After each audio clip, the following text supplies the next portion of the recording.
Okay, all right. Good morning. If it's morning where you're at, it's morning where I'm at. Getting ready to go fly here. I thought I would do a flight this morning. Finally got my audio working. I've done this flight a couple of times already, and but neither one of them worked real well. I couldn't do the audio, and it just wasn't right. So I'm going to do a little bit of talk about the avionics that I'm using in the airplane, and the company that I'm using is Levil Aviation. Had really good luck with them, and I wanted to just say a few things, and I'll turn the camera around here in a second and try to give you a good view of where of all the instruments and how I use them, how I use what Levil provides through there. I have the 3AW. Well, I had the 3AW. It's the box, one of the boxes they sell, and they have converted it over for me to a 3AP, which includes autopilot. And that autopilot, I thought I would like it. I thought it would be a nicey thing to have. It's awesome. It's fantastic to be able to set your altitude and not worry about it, and be able to just look around and not worry about what your altitude is a really, really nice feature. It's fantastic.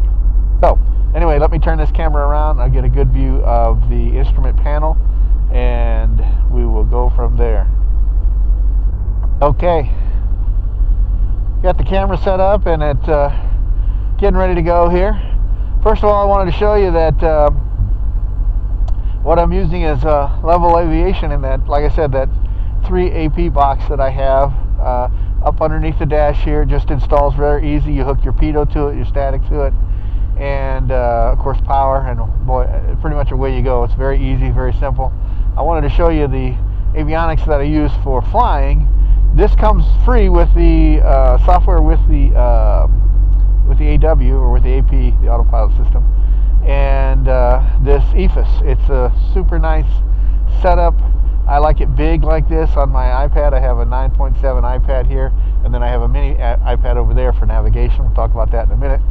But you can see here, this EFIS is fantastic. It's so simple and easy. Airspeed, altitude, altimeter setting, which I have to set. Let me see here. Let me find what the current altimeter setting is. We're going to go with 2982.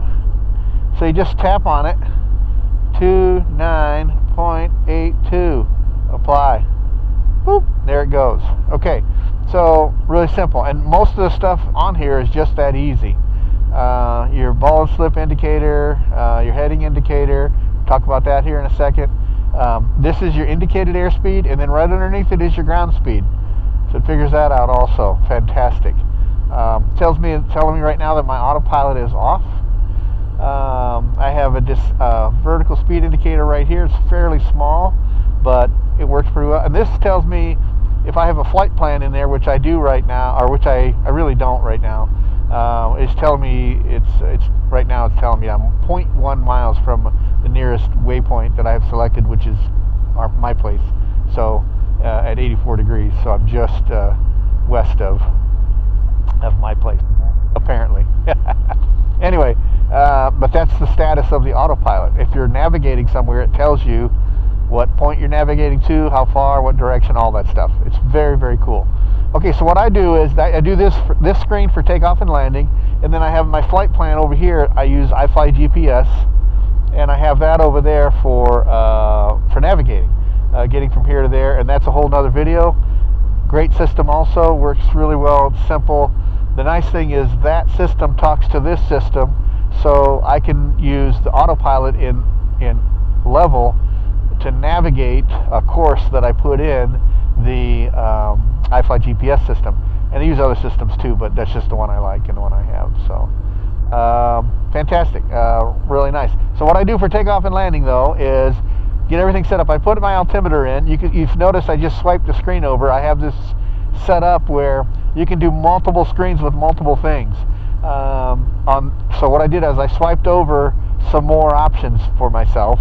So I have my EFIS here, but now I have my autopilot control panel right there.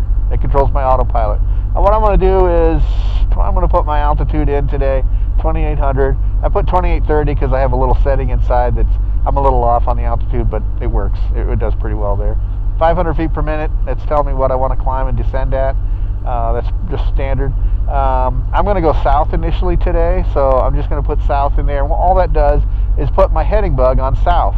So when I take off, I immediately know I turn left and I'm going to be going to south. So that's that panel basically. The nice thing about the autopilot too is if at any time you're flying and you get a little discombobulated or whatever, you hit level, it automatically levels off at whatever you're at that altitude and whatever heading. It just levels to allow yourself to catch your breath and figure out what the heck's going on. Has a nav button. That's for, like I said, when you're navigating a course that you have planned over in iFly GPS, which is really nice. And then next, that's on the top panel. In the middle panel here, I have traffic set up. And right now you can see there's a guy at 6,800 feet above me, FDY 8052, I think it is. And he is east of me, and he's headed kind of my way. But he's 7,000 feet above me, so he's not really going to be a factor. By the time I go, he'll be gone. And then the other thing I have on the bottom panel is a vertical speed indicator.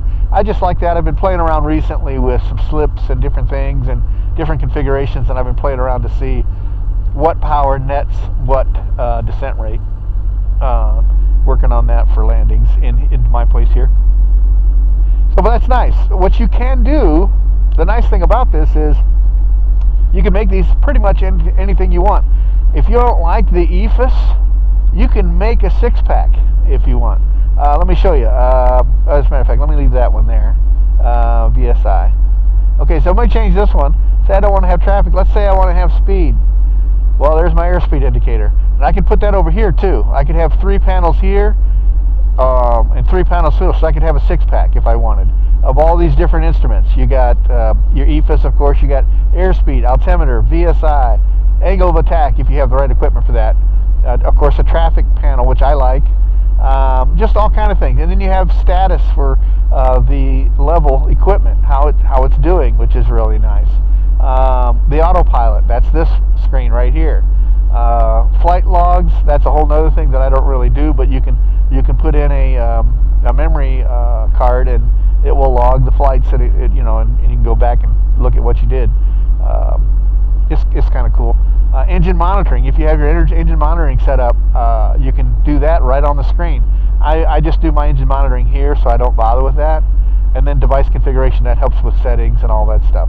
So I like my, I'll just show you a few of these. Like I said, we have the EFIS there. I showed you the speed, the altimeter. It's just standard altimeter. Shows me at 960 feet or whatever. You can do all kind of things. Vertical speed, that's that one. Angle of attack, if you have the right equipment. I don't have the gear on board here for that. So, and then of course traffic, which I like right there. That helps me understand where things are, just give me some situational awareness where the traffic is around me. And then plus or minus either zooms you in, like this guy's at, he's about 5 miles away from me. If I zoom in, that's a 5-mile ring now, he's just outside of that. If I zoom out, you can see that there's an airliner going off. And you can filter the airliners out if you want, I just haven't done that. And I also get my traffic over here on this screen on the iFly GPS. The traffic is also depicted there. So that makes that nice. Let's see. So anyway, you can have a 6-pack. You can do whatever you want there. Works out real nice. I love that system. We're going to take off and fly here, and I'm going to just show you the operation of how I use this equipment during flight. So let me get started here. Here we go.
not great today. It's VFR, but it's really, really hazy. You can't see far, 5 miles maybe. Some places maybe 4 miles, 7 miles, you know. So I'm going to turn the altitude on, and it's going to pitch down a little bit because I'm climbing too fast, but it's figuring it out. It's going to do the math, and it's going to climb at 500 feet a minute up to 2,800. I'm going to let it do its thing here. Right now we're at 124 miles an hour in the climb, climbing to 500 feet a minute, and that's going to just start to level off here. Let me pull the power off just a smidge. Yeah, because we're leveling off here. Let me turn my landing light off. We're good there. Pump 1. Let's see. Let me go the other way. Pump 2. Battery 2 off. I do that in cruise, which is where we're at right now. I think it's about 4,600 on the power, and that'll get us about 115 or so miles per hour, I think. And which right now we're getting pretty good wind out of the north. That's 135 across the ground, which is nice.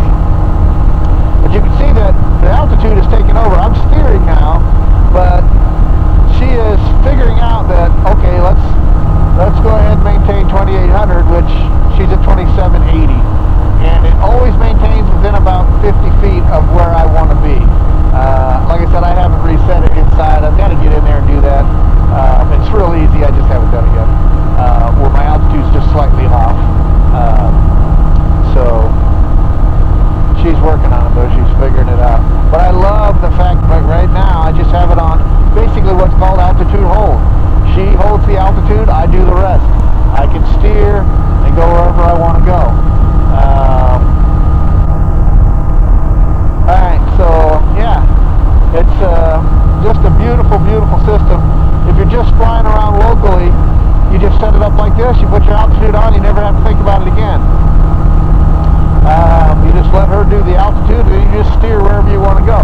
You can be looking over here for traffic and seeing where the traffic is, and once you see it on there, then you can look out, see where the heck it's at in the sky. Really what this does, it allows you to be outside the cockpit more, because I don't have to be staring at my altimeter nearly as much as I used to. It's fantastic. It's a lot of fun.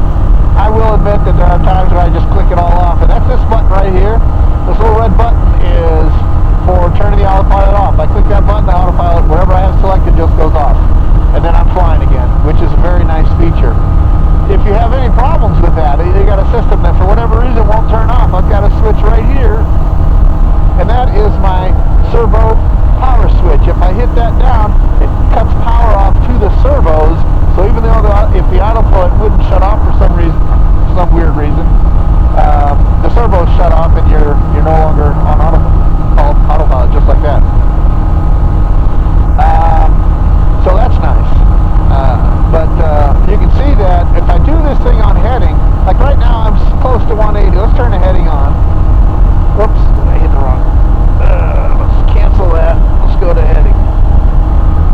Okay, so heading, she's now going to find 180, which we're really close to anyway, and she's going to turn to it, which she's barely just turning ever so slightly to the right to get 180. And I'm going to turn here shortly to the east. Matter of fact, let's do that now. So to turn to the east, a couple ways you can do it. You can, let's say you're on this screen right here, this big screen, which is, I love this screen. You can just press on your heading and hold it, and your heading bug comes up, and you go 090 east. You hit apply, and she goes to east. And then watch what the airplane does. You start a turn. Here we go off to the east. All the while, of course, maintaining 2780. I'm just under 2800 altitude. I've got it programmed to do 15-degree bank turns, which she does a real nice job of. And we're headed to the east. Boy, oh boy, it's just so hazy today. It's gray. Clouds are high. I think they're above. I think there's some scattered at like 7 or 8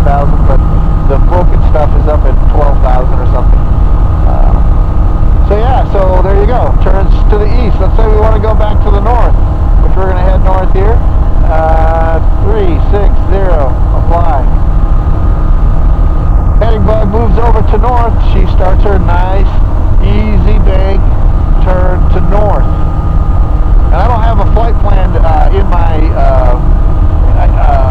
iFly GPS. I don't have a flight plan in right now, but if I did, I could hit nav on my autopilot control head right there, and she would navigate on whatever line I have selected to maintain that navigation to wherever I'm going. I'm going to use that a ton when I head out to Nebraska to see the kids. When I went to see Cole in Virginia, I used it a bunch. You put it on nav, the airplane takes you where you want to go. It's fantastic.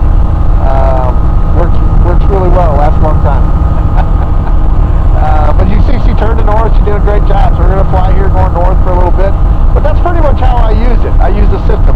For takeoff and landing, I try to be on this if I remember. Sometimes I forget.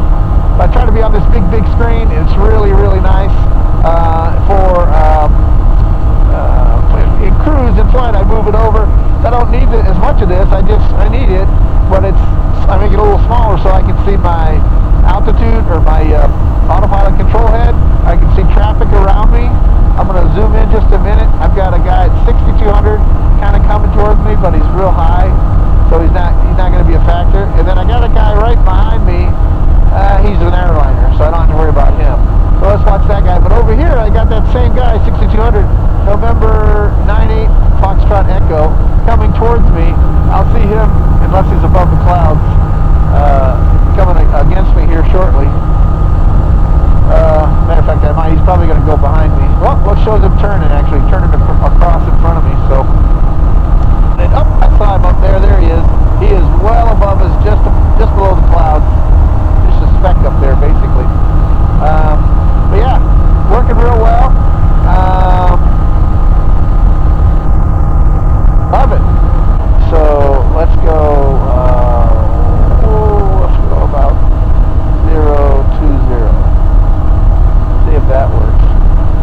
020. So she'll turn here. Here we go. It's so nice. Usually I text my guys before I take off and let them know. It's kind of a flight following thing that we do for each other. Text them and say, hey, I'm taking off. I'm going to be over this area or whatever. Well, this morning I forgot, and I was in the air when I texted him, but he got it, and so that's nice. I'm glad. If you're close enough, if you're low enough and near enough to a cell tower, they can still work. Oh my goodness. So I got all this available to me over here. iLevel. All this is provided by iLevel, and it's all the app portion of it is all free. That comes with the unit, with the box when you buy it. And I love to give you pricing on it. I bought my unit a few years ago and have been just tremendously happy with it. I can tell you this is another company, much like Viking, that I've had very, very good success with as far as customer service. If you need anything, my goodness, they're really good about answering the phone or getting back to you if they can't answer the phone for whatever reason. Let's see, I'm going to turn east, I think. Let's turn east. Or west, I want to go west. The other east. There we go. And at one point when I bought the equipment, this was maybe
Wi-Fi to your equipment. Works fantastic.